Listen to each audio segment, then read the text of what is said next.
The wind in the Chugach Mountains did not just blow. It possessed a voice, and to the uninitiated, it sounded like a low, mournful howl of a dying animal, but to Arthur Pendleton, it sounded like an old, familiar warning. For 12 years, Arthur had worn the green and gray uniform of the Alaska Wilderness Rescue Service, but the lines etched deep into the corners of his eyes and the permanent tightness in his jaw weren't from the cold. They were the remnants of a previous life. A life spent in the dust of Helmand Province as a combat tracking Canine handler for the United States Marine Corps. When the war ended for him, it hadn't truly stopped. It had simply changed venues, trading the sweltering, i.e. delaced sands of the desert for the freezing, unpredictable ice fields of the far north where he actively sought the isolation because out here, the rules were simple. Respect the mountain, or the mountain would erase you, leaving no room for politics, no civilian noise, and no ghost from the past that could survive the sub-zero wind except,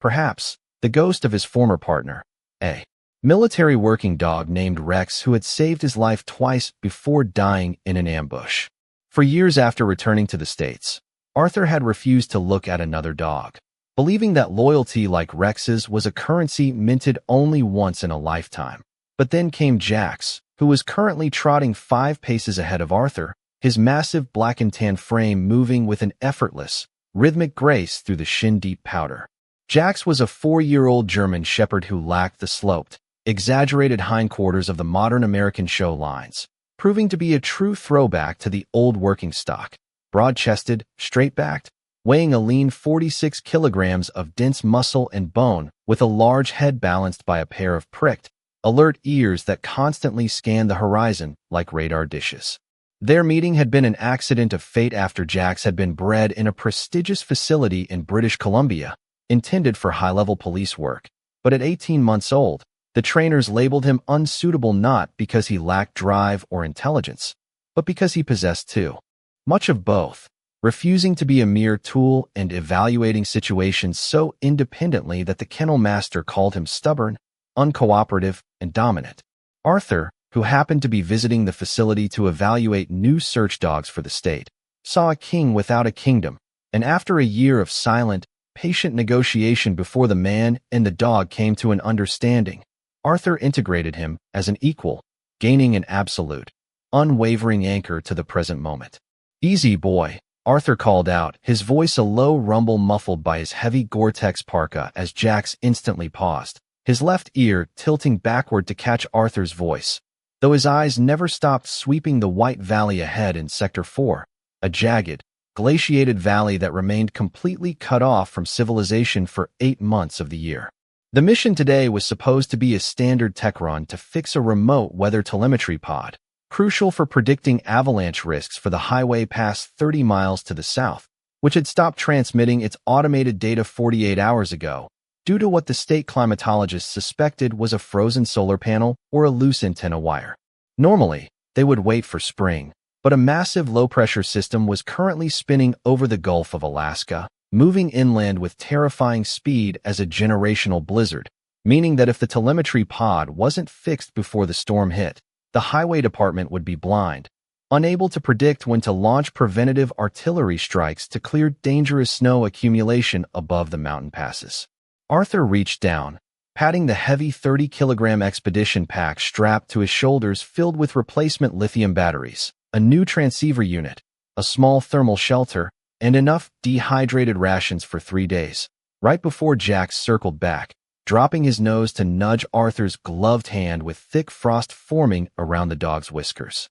"Yeah, I know, buddy, it's getting cold and the air feels heavy," Arthur said, reaching out to scratch the thick fur behind Jax's ears as the temperature dropped 10 degrees in the last hour alone, now hovering somewhere around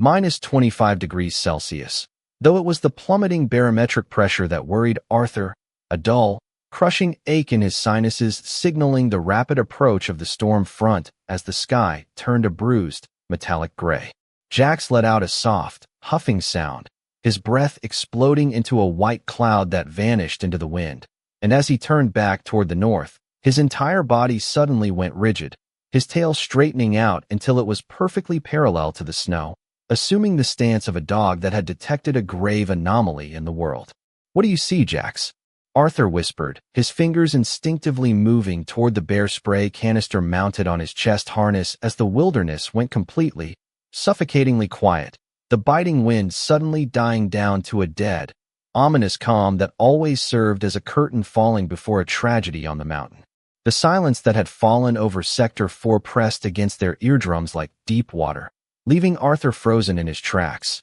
his eyes locked onto the German shepherd whose body was as rigid as a statue carved from granite, every muscle coiled like a high-tension spring. "What is it, Jax? Talk to me, boy," Arthur said, his voice barely a murmur, yet it sounded shockingly loud in the dead air as a low, subterranean growl began deep in the dog's chest. A sound so deep it felt more like a vibration in the ground than an audible noise, making the hair along his spine stand on end against the gray backdrop of the mountainside. Arthur looked up past the dog, squinting into the metallic gloom toward the eastern ridge of the peak that rose jaggedly into the low-hanging clouds. Noticing the massive shelf of packed snow from 3 consecutive weeks of early winter storms that looked solid but hid layers of hoarfrost beneath its pristine surface, waiting for a single structural failure to turn the entire mountainside into a weapon. He checked his wrist-mounted altimeter and digital barometer, watching the atmospheric pressure plummeting in a near-vertical line,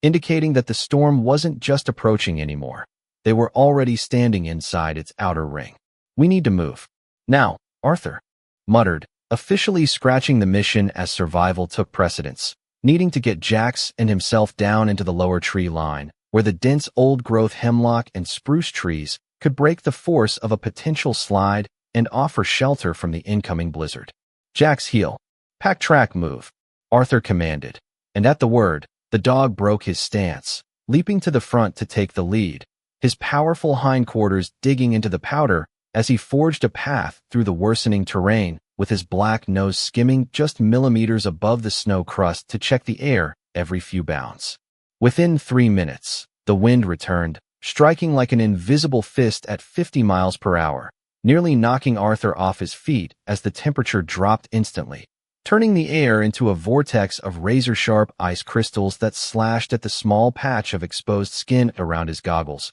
reducing the world to a blinding, uniform whiteout where the human brain easily loses its sense of balance and direction. Arthur kept his eyes glued to the dark shape of Jax's back moving through the blinding mist, relying entirely on the dog's ability to navigate by the slope of the ground beneath his paws, the resistance of the snowpack, and the microcurrents of air filtering through the valley, while the heavy expedition pack ground into Arthur's shoulders and his breath came in ragged, burning gasps inside his fleece mask. Suddenly, Jax threw his body sideways, blocking Arthur's advance as his broad shoulders slammed against Arthur's shins, causing the ranger to stumble on a hidden patch of blue ice beneath the powder right at the extreme edge of a blind crevasse. A deep, ancient fissure in the glacier covered by a treacherous, thin bridge of wind-blown snow where Arthur's next step would have plunged him 60 feet down into an icy grave. A cold sweat broke out across Arthur's chest despite the sub-zero temperature, whispering, "Good boy, Jax, thank you," as he reached down to grip the handle of Jax's tactical harness. But the dog's growl hadn't stopped, instead growing louder and more desperate as a deep, sickening crack echoed through the howling wind like 1,000. Giant trees snapping simultaneously high above them, trembling the very ground beneath their feet as the mountain completely broke apart. The ground beneath Arthur's boots became an unstable, living fluid as the sickening crack from the upper ridge dissolved into a deep, guttural roar that vibrated through his jaw and echoed within his helmet. High above the blind crevasse, a fracture line spanning nearly half a mile wide tore open across the face of the eastern peak, instantly releasing a colossal slab of hard-packed winter accumulation that shattered into a violent, rapidly accelerating cascade of pure kinetic fury. The mountain was shedding its skin at a terrifying velocity, pulverizing rock and ice into a roaring white tidal wave that gathered mass with every passing millisecond, charging directly down the choke point of the valley toward the precise coordinates where the man and the dog stood trapped. "Run, Jax! Go, go, go!" Arthur screamed, his voice completely swallowed by the deafening acoustic wall of the oncoming slide as he pivoted away from the edge of the crevasse and lunged desperately toward the western ridge line, where a cluster of ancient, weather-beaten granite boulders offered the only conceivable barrier against the kinetic impact. Jax did not need the command. His primal survival instincts had already translated the shifting frequency of the mountain into a single, urgent directive, his massive hindquarters exploding into action as his claws tore through the powdery crust to find traction on the slick bedrock beneath. The German Shepherd became a blur of black and tan, utilizing his low center of gravity and immense physical drive to skim across the shifting terrain, effortlessly outstripping the heavy, uncoordinated movements of his human partner, who was severely anchored by the 30-kilogram expedition pack dragging at his shoulders. Arthur threw his weight forward, his heart hammering violently against his ribs like a trapped bird as he forced his legs to pump through the deepening drift, his lungs burning with the chemical sting of supercooled air that bypassed his frozen fleece mask with every ragged, frantic gasp. The whiteout had been replaced by a physical darkness as the leading edge of the avalanche pushed a massive, super-compressed cloud of ice dust and displaced air ahead of it, creating a localized hurricane wind that snapped stunted alpine trees like toothpicks and tore loose boulders from the bedrock. With only 30 yards remaining before the safety of the rock formation, Arthur's left snowshoe struck a submerged, ice-hardened tree root hidden just beneath the soft surface, causing the plastic binding to twist violently and snap with a sharp metallic crack that sent a lightning bolt of pure agony straight up his ankle joint. The sudden loss of structural support threw him off balance, his body spinning sideways before crashing face-first into the freezing powder, the sheer momentum of his heavy backpack pinning him down into the drift like an iron anvil. He scrambled desperately to rise, clawing at the loose snow to roll himself over, but his left foot refused to support his weight, the intense throbbing in his ankle indicating a severe fracture that completely neutralized his mobility. Through the swirling veil of ice dust, he looked up to see the apocalyptic wall of the avalanche arriving, a 50-foot-tall monolith of churning white concrete moving at 100 miles per hour, wiping out the entire landscape in a matter of seconds. Jax, who had already reached the comparative safety of the granite outcrop, turned his head and saw Arthur pinned in the open path of the debris flow, his amber eyes widening as he instantly reversed his direction without a single molecule of hesitation. The dog abandoned his safe haven and charged back into the direct trajectory of the killer slide, his jaws open as he let out a frantic, high-pitched whimper of absolute desperation, reaching Arthur's side just as the shadow of the mountain fell over them. Jax lunged forward, his powerful teeth clamping onto the thick, reinforced Gore-Tex fabric of Arthur's left shoulder sleeve, bracing his muscular legs against the ice and pulling with every ounce of his 46-kilogram frame to drag the ranger toward the lee side of the nearest boulder. Arthur felt the incredible, desperate strength of the animal straining against his jacket, but it was already too late. The air was suddenly ripped from his lungs as the perimeter blast of the avalanche hit them like a physical wall, throwing the dog and the man into the air before slamming them back down into the crushing vortex. The world turned into an absolute, churning chaos of zero gravity and suffocating density as millions of tons of snow enveloped them, spinning Arthur like a rag doll in a washing machine filled with crushed glass, ripping the heavy ski goggles from his face and filling his mouth and nose with choking ice crystals. He reached out blindly into the white fury, his fingers catching nothing but empty air before his left hand collided violently with a solid object, a fleeting moment of contact that allowed him to curl his body into a protective fetal position around his chest harness right before the kinetic energy of the slide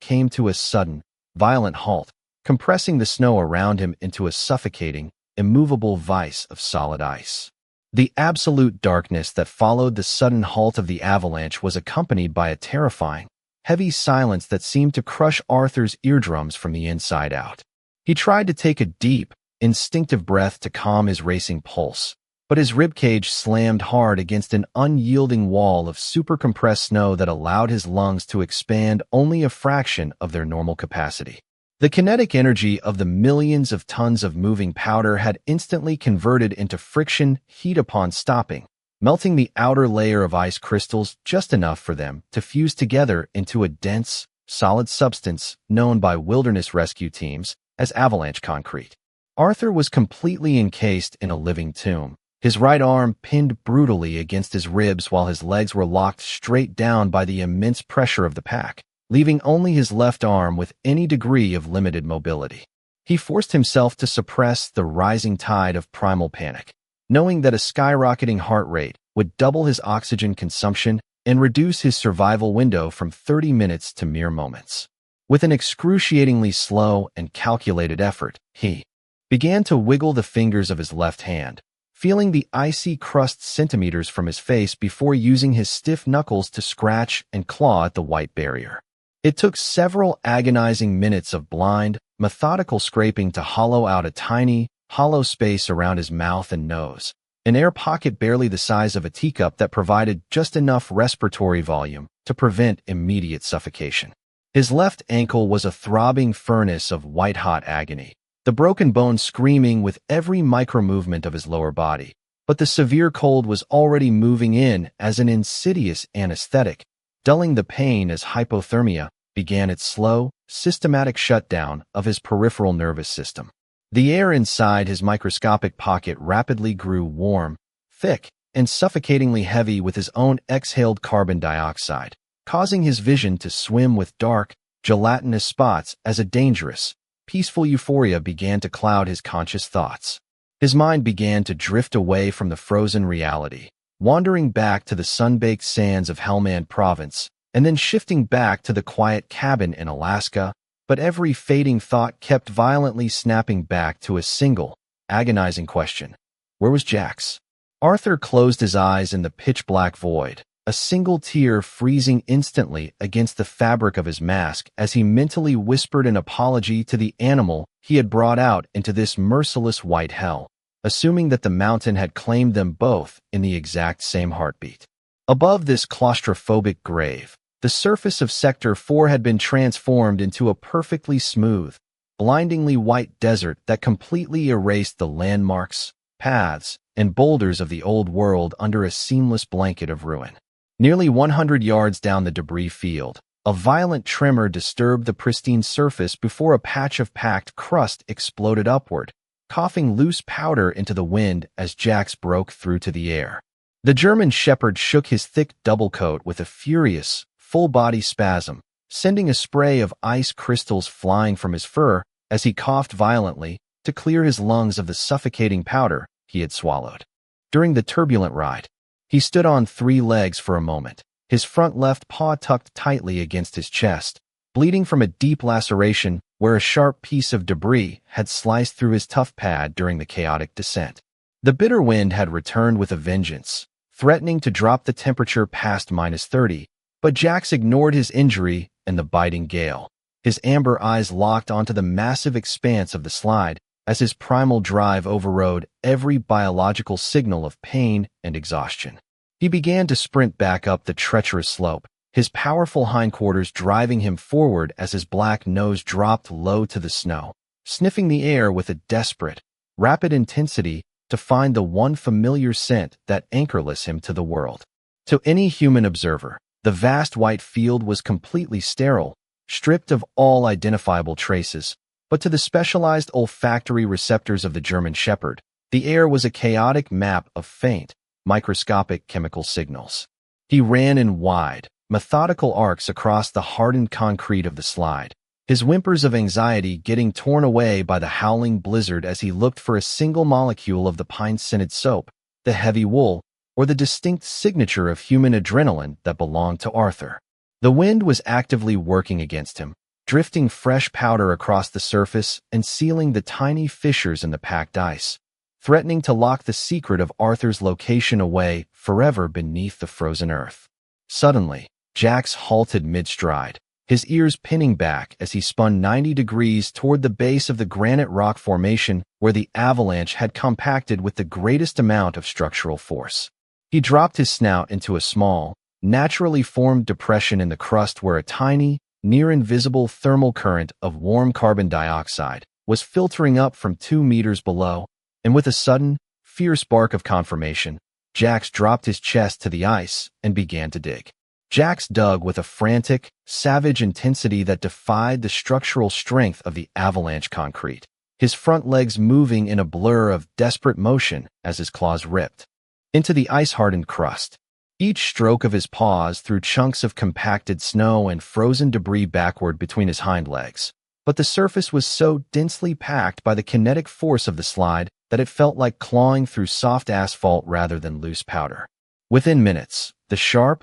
crystalline edges of the ice sheets began to slice mercilessly into the pads of his front paws, widening the laceration on his left foot and opening new wounds on his right, painting the pristine white snow with bright, crimson droplets of blood. The dog did not slow down, completely numb to the physical trauma as his powerful olfactory system confirmed that the scent of Arthur was growing marginally stronger with every inch of progress he carved into the frozen earth. 2 miles away, inside the heated tactical command center at the base camp, an automated alarm had already triggered on the rescue radar system, flagging the massive avalanche signature that had just registered in Sector 4 and instantly initiating an emergency protocol. The search and rescue team was mobilizing with rapid precision, pulling on their heavy gear, checking avalanche beacons, and firing up the rotors of the high-altitude Bell helicopter. But the ground team knew that the worsening blizzard was rapidly dropping visibility to zero,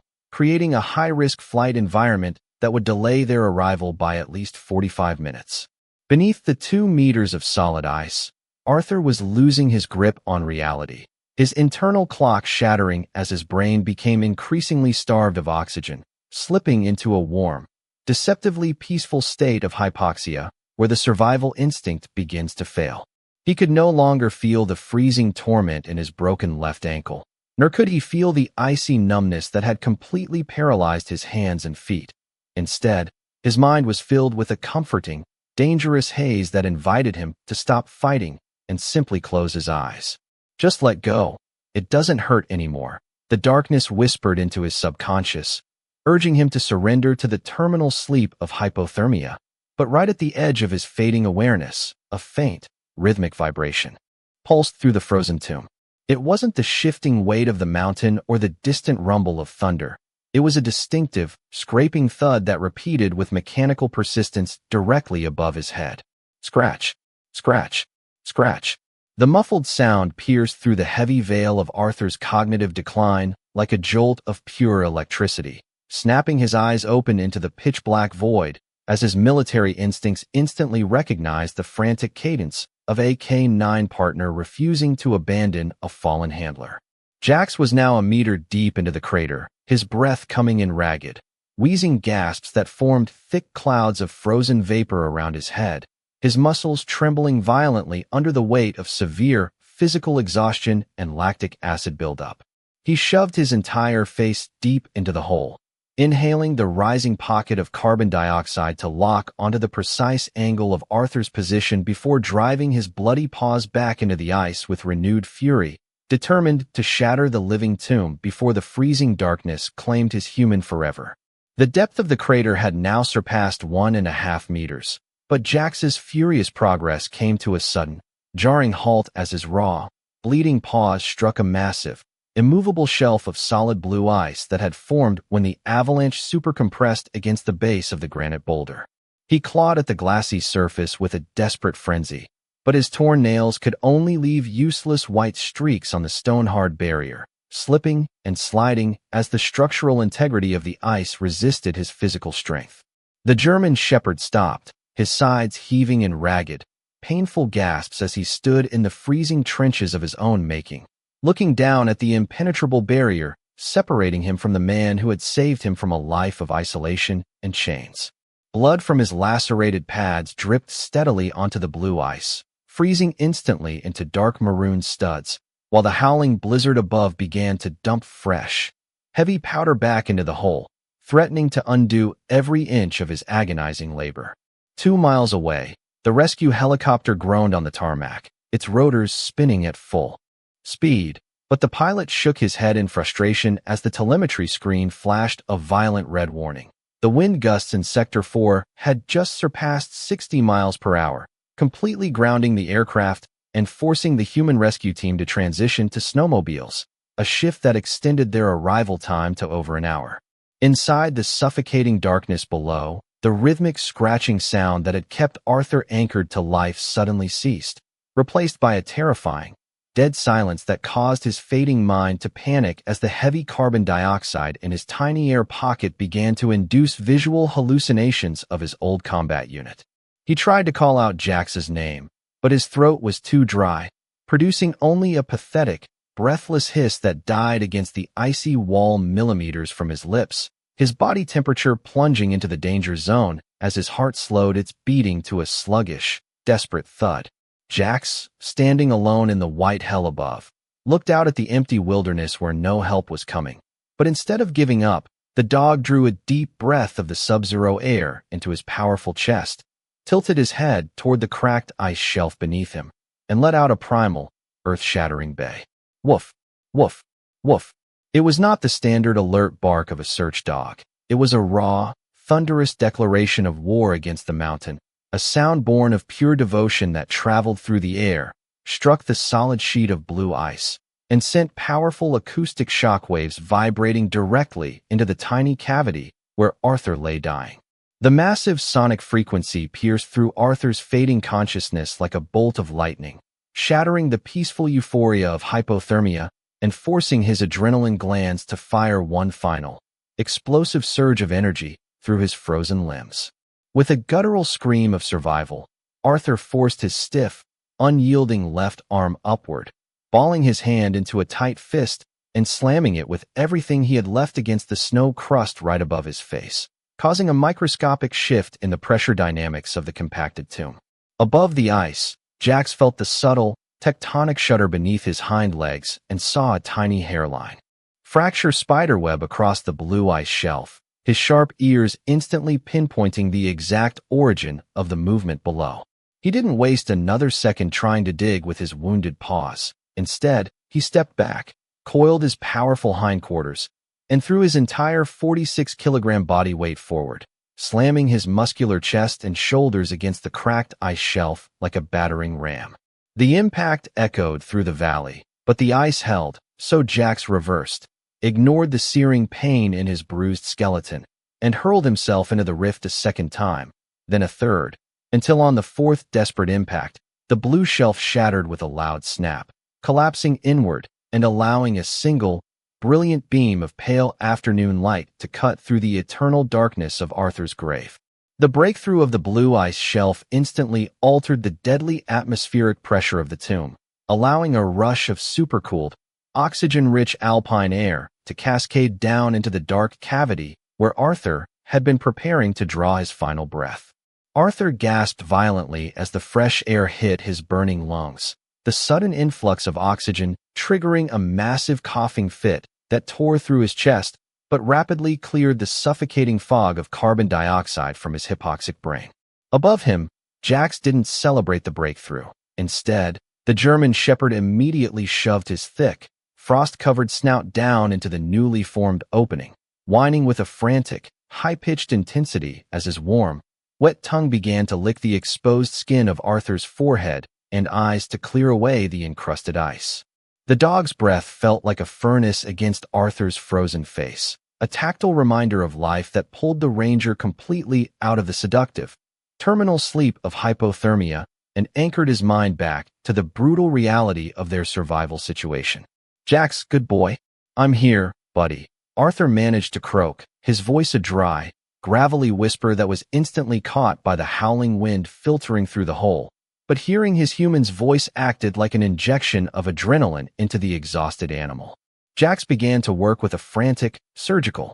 precision, using his powerful jaws and large teeth to bite, crush, and rip away the remaining jagged blocks of avalanche concrete surrounding the opening, widening the structural choke point until Arthur's left shoulder and head were completely freed from the icy vise. Outside the trench, the generational blizzard was reaching its zenith, with winds screaming past 65 miles per hour and dropping the ambient temperature down to a lethal -35 degrees Celsius, creating a scenario where exposure would kill a stationary human within 20 minutes. Arthur knew that despite being partially uncovered, he was still in extreme danger of freezing to death because his lower body remained trapped under tons of packed snow, and his fractured left ankle made it impossible for him to assist in his own extrication. He forced his stiff, numb left hand out of the hole, wrapping his deadened fingers tightly into the heavy nylon web handle of Jax's tactical harness, using the dog's immense physical frame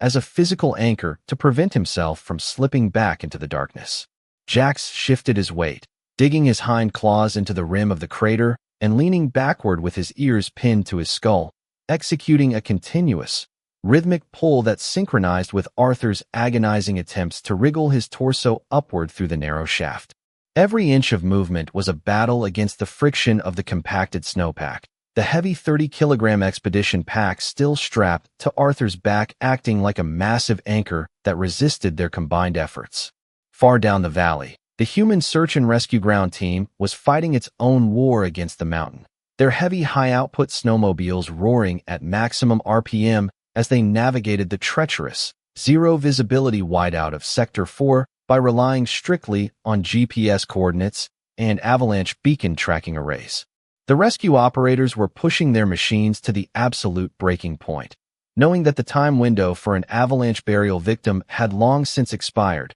Their minds braced for the grim task of body recovery rather than a live rescue operation. On the Swan Nui, Jax suddenly stopped pulling, his ears shifting backward as his acute auditory senses detected the distant, low-frequency mechanical drone of the approaching snowmobiles cutting through the wall of wind. The dog stood tall at the lip of the 2-meter-deep crater, his bleeding, battered paws anchoring him to the icy rim as he lifted his chest and let out a series of deep, resonant, continuous alert barks that served as an acoustic beacon for the rescuers navigating the blinding white static. When the lead snowmobile finally broke through the veil of swirling powder 3 minutes later, the headlights illuminated a scene that the veteran rescue operators would recount for the rest of their lives. A massive German shepherd, painted in blood and frost, standing like an immortal sentinel over a deep crater in the snowfield, refusing to abandon his post even as his own body trembled on the verge of total physical collapse.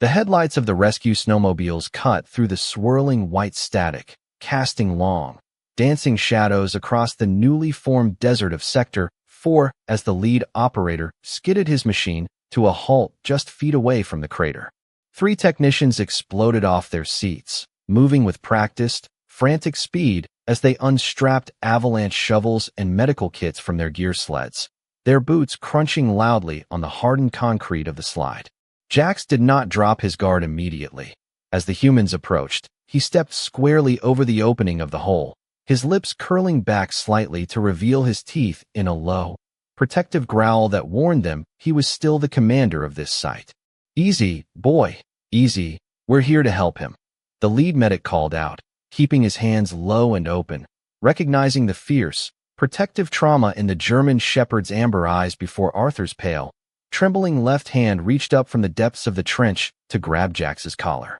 "Peace. With me. Stand down, Jax," Arthur croaked through blue, cracked lips, and at the sound of the safe phrase, the dog's posture instantly dissolved, his front legs buckling slightly from sheer exhaustion as he stepped aside to let the human digging crew take over. The rescuers worked with furious precision, their aluminum blades chopping through the compacted layers of ice to free Arthur's pinned legs and unbuckle the 30-kilogram expedition pack that had both crushed him and insulated his back from the direct touch of the glacier. Within 6 minutes, they hoisted Arthur out of the living tomb, immediately wrapping his shivering frame in chemical heat blankets and stabilizing his fractured left ankle inside a rigid vacuum splint. As they secured Arthur onto the enclosed rescue sled, Jax refused to be left behind, dragging his battered body onto the narrow platform and collapsing directly across Arthur's chest, using his remaining body heat and thick, snow-crusted coat to shield his human from the 65-mile-per-hour winds of the descending blizzard. The journey back down the Chugach Range was a blur of roaring engines and white static, but inside the heated trauma bay of the base station, the medical staff bypassed standard protocols, allowing the bleeding, frostbitten German Shepherd to remain glued to Arthur's side throughout the emergency stabilization. The story of the 2-meter rescue spread through the close-knit wilderness communities of the North like wildfire, transforming Jax into a living legend among canine handlers, though the dog cared nothing for the praise or the medals offered by the state. 2 months later, the deep winter gave way to the pale, golden light of the Alaskan spring, warming the porch of the secluded cabin where Arthur sat with his leg in a walking cast, looking out over the greening valley of Sector 4. Jax lay at his feet, his paws fully healed with thick, rugged black scar tissue covering the pads where he had shattered the blue ice shelf, his pricked ears tilting backward as Arthur reached down to scratch the thick fur behind them. The mountain had thrown its absolute, apocalyptic worst at them, testing the limits of human endurance and canine devotion, but it had ultimately failed to break the eternal, unspoken pact between the ranger and his dog. They had both stepped into the white hell as separate entities, but they had returned from the depths of the snow as a single, indivisible force, proving that there was no storm on earth violent enough to bury the absolute loyalty of a dog.